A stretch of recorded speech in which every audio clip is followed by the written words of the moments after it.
Assalamualaikum warahmatullahi wabarakatuh.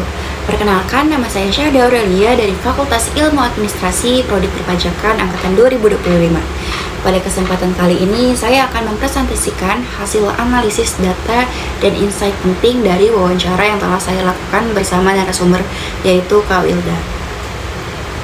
Nah, Kak Wilda ini adalah seorang pegawai negeri sipil yang bertugas di Badan Perencanaan Pembangunan Daerah atau Bapeda. Melalui infografis ini, kita akan melihat bagaimana sih realitas pemenuhan kewajiban pajak di kalangan aparatur negara, khususnya terkait implementasi sistem digitalisasi terbaru. Nah, mari kita masuk ke poin pertama, yaitu profil dan pola dasar perpajakan narasumber. Sebagai PNS di Bapeda, Kak Wilda ini dikenakan pajak penghasilan orang pribadi. Dalam pemenuhannya, terdapat dua pola utama. Yang pertama itu pola pemotongan bulanan. Jadi sistem perpajakan yang ini menggunakan mekanisme withholding tax, di mana gaji Kak Wilda ini otomatis dipotong oleh bendahara instansi setiap bulan. Jadi penghasilan yang diterima itu sudah bersih atau neto. Yang kedua ada pelaporan tahunan.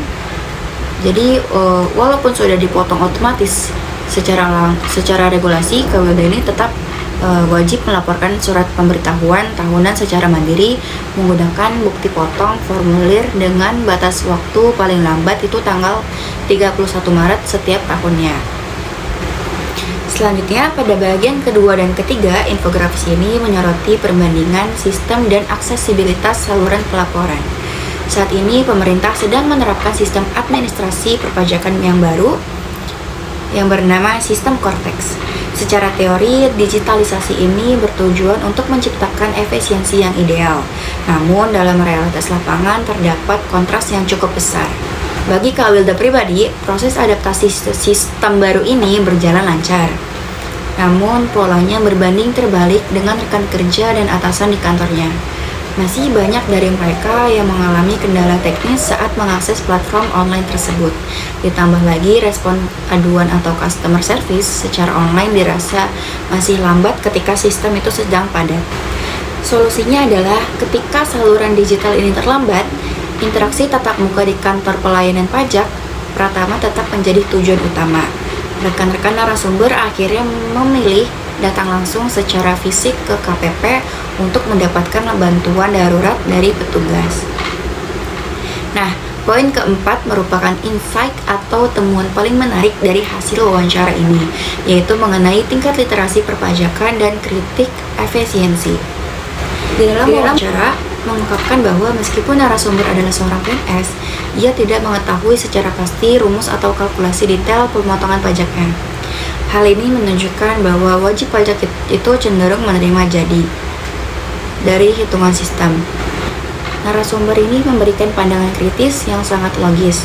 Beliau mempertanyakan, mengapa sih jika pajak sudah dipotong secara otomatis oleh negara, wajib pajak itu masih harus dibebani tugas administrasi untuk melapor utang secara mandiri. Selain itu, narasumber mengharapkan adanya asas timbal balik di mana Direktorat Jenderal Pajak secara transparan memberikan laporan balik kepada warga negara mengenai kemana saja sih aliran dana pajak tersebut disalurkan.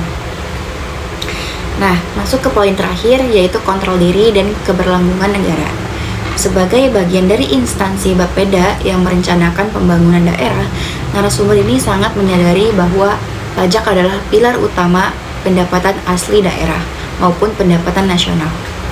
Uang pajak inilah yang nantinya diputar kembali oleh negara untuk membiayai fasilitas publik, infrastruktur, hingga membayar gaji aparatur sipil itu sendiri. Oleh karena itu, narasumber menekankan bahwa memiliki kontrol diri dan kesadaran untuk tetap patuh membayar pajak adalah hal yang mutlak, meskipun proses birokrasi dan sistem itu kadang dirasa masih repot atau mengalami transisi teknis.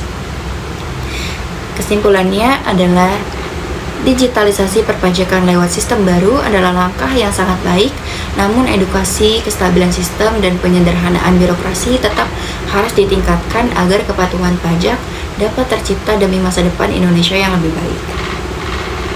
Sekian presentasi dari saya. Terima kasih atas perhatiannya. Wassalamualaikum warahmatullahi wabarakatuh.